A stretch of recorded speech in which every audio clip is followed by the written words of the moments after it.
Oh, do I have a good video for you today. The 3 top lessons I have learned in my life and business. Watch this.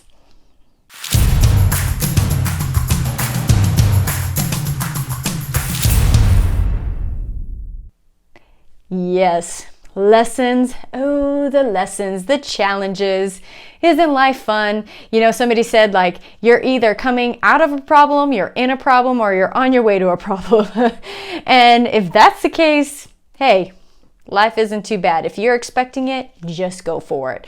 But these are my top lessons learned. And trust me, there's a lot more. We could be on here for hours talking about lessons learned. But the first one I want to talk about today is fear, and how fear was literally stealing from me and from others.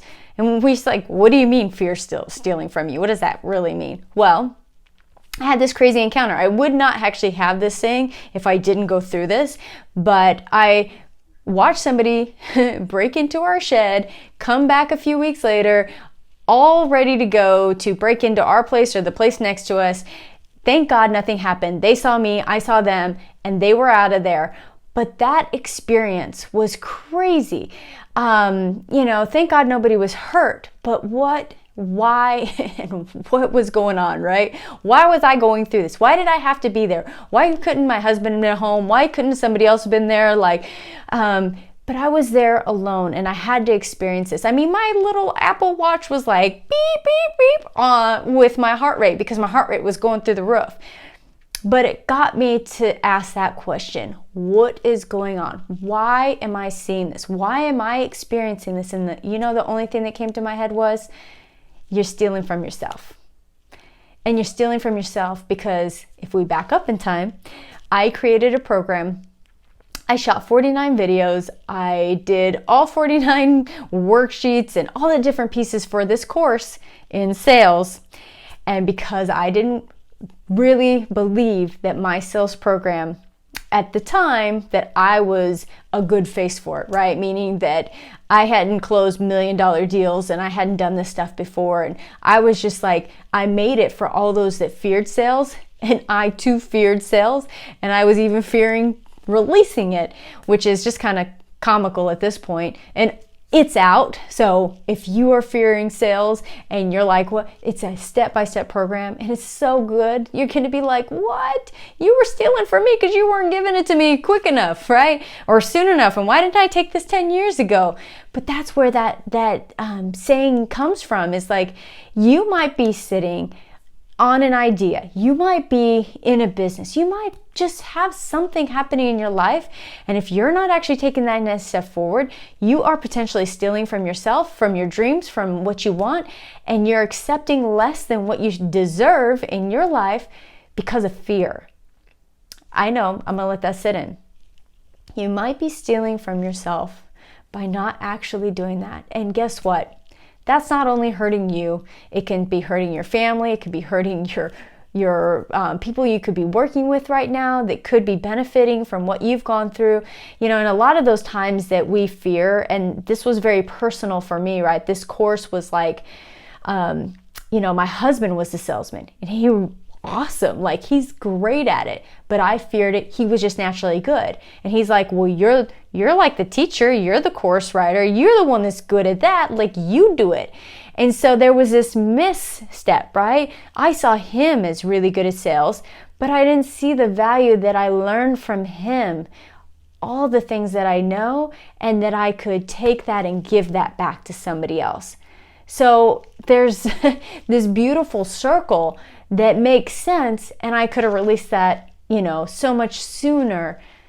But thank goodness, there's always that time in that decision.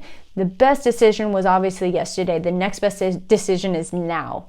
And I want to give that to you. So you might be thinking the same thing. Well, yeah, I could have done this like 10 years ago. I could have done it 20 years ago. Do it today. If you are called and you have a purpose and a passion and you need help getting through that, that's what we're here for. Like, I'd love to help you get to that to that destination that you want to be, so you don't steal from your dreams, you don't steal from those the individuals that you can help because of fear. So, lesson learned, right? Lesson will keep coming back.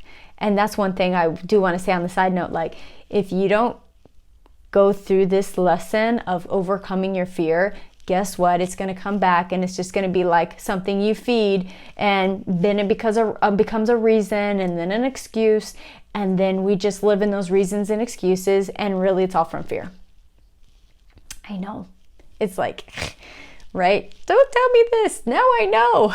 Now I got to do something. Well, that's exactly why I'm telling you, because it's so real for me. I want to give that to you. And if I don't give that to you, you might go another year, another 5 years, another 10 years in your fear, scared to do what you want. One thing that I love about what I do is this inspiration, this passion, give you all the tools you need to not fear. Because the only thing that's fear is you don't know. But if you knew, what changes that belief about what you can do? If I said, well, you're fearful of that, but we can do this, and this, and you can move that forward, you're going to go, okay, I'll just do this, and I'll move it forward.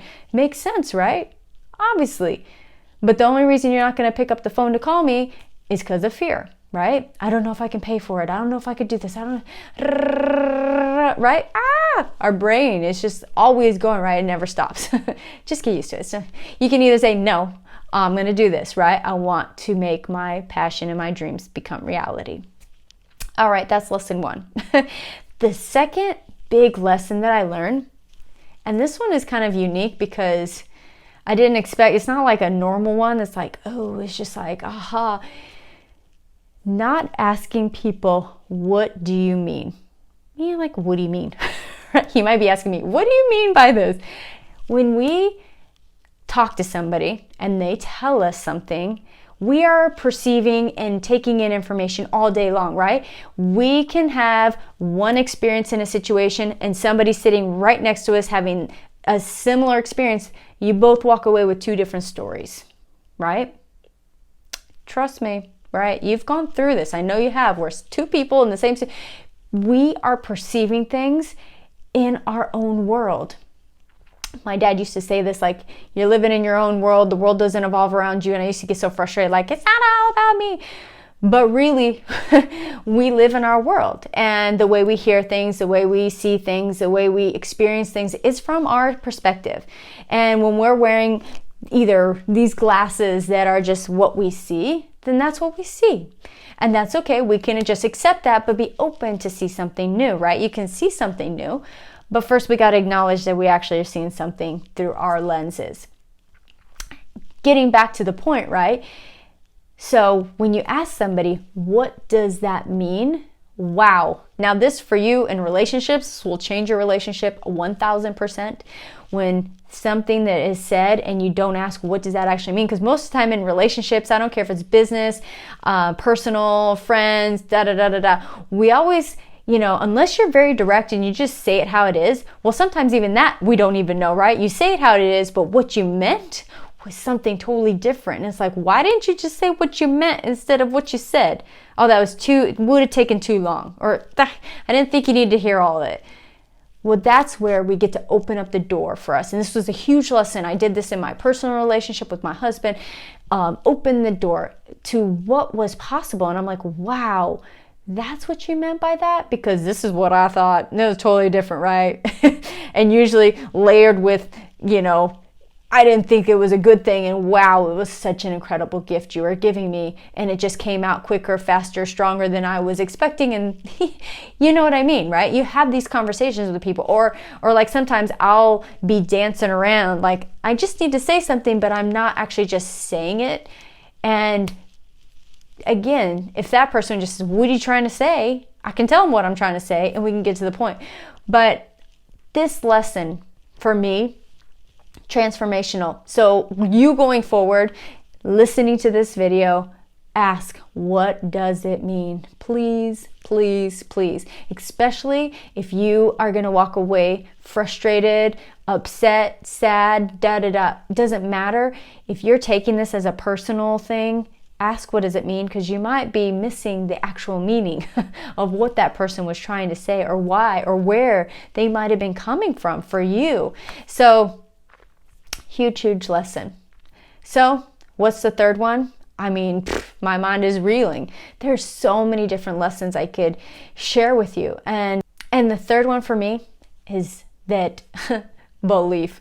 and belief in myself.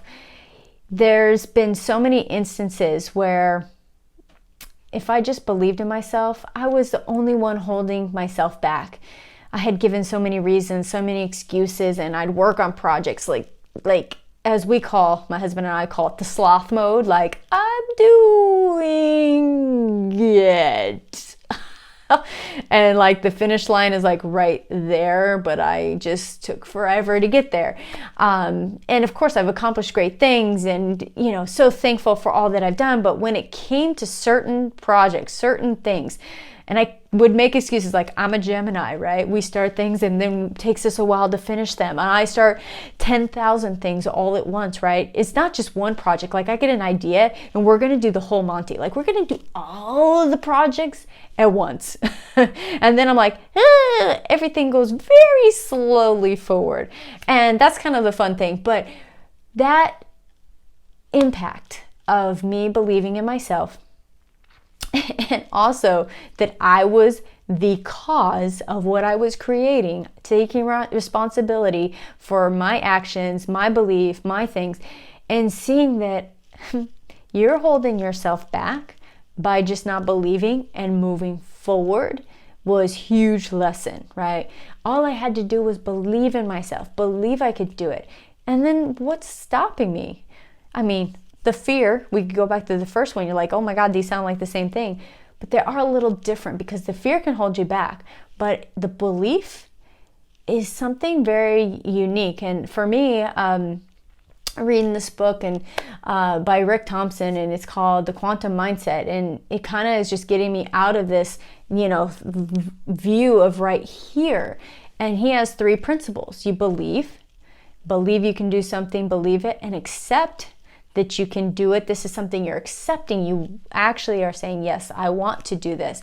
And then you take action. I love these 3 because it really just opens that up to like, first and foremost, what do I believe? Am I believing in myself? Yeah, I believe in myself. Well, am I just saying that, or I'm actually putting into action the belief? And then it's just doing it. Like I accept it. I accept the challenge. I accept the problem. I accept everything that's coming, and then just run, do it. 3 big lessons. So the first one is fear and how it's stealing from us, overcoming that fear, pushing through it, just saying, yeah, I see you, fear. You're there and you're not going to stay there because I'm moving on by, right? Just think about it as a car. Like it's, and when you separate the fear from you, like you can see it as like your car and your fear's a car, and you could either be sitting in the same car together or you could be driving separate. Well, I want to separate you. Your fear is going to drive separate than you. And sometimes it wants to hold you back at the same pace at the fear, and you're just going to pass them, keep going, right? And say, see you later, bye. So fear, overcoming that fear, passing your fear and just moving right on by, and just, think about with your convertible top back and the wind in your hair, and you're just driving towards your dream, right? And the second one, what was the second one? Now I even forgot. Oh, ask, right? The second one is asking, what do you mean? Asking those around you, those you're working with, your family members, your spouses. What did that mean that you said? Not looking only from our view. And the third one is that belief. So I want you to, after this video, go back and think about what are the 3 biggest lessons that you've learned in your life, and even like write those down. And I mean, this is a space for you, for others, for inspiration, for motivation. Like this video is to help all of us, and you have lessons that you've learned and probably go, oh man, yeah, I've done that, or wow, that's a really good thing to keep in mind. So in the comments below, write what your biggest lesson was. And if you want to share all 3, share all 3. What are your biggest lessons? Because I want to hear, because I can learn from you, you can learn from me, we can learn from each other. How cool is that? I mean, the world and what we go through is what we go through, and we sometimes might be helping somebody else just by sharing what struggles we've had and how we've overcome them and the lessons that we've learned. So that's one thing I want you to do. The second thing is, if you have learned these lessons and you are being held back, that you and fear are like riding right together, and you want to pass fear and get some stuff done, like let's connect, right? Click the link below, schedule a time with me, let's talk, let's see how we can take your business to the next level. And of course, for you out there, everything you're doing, keep raising the bar.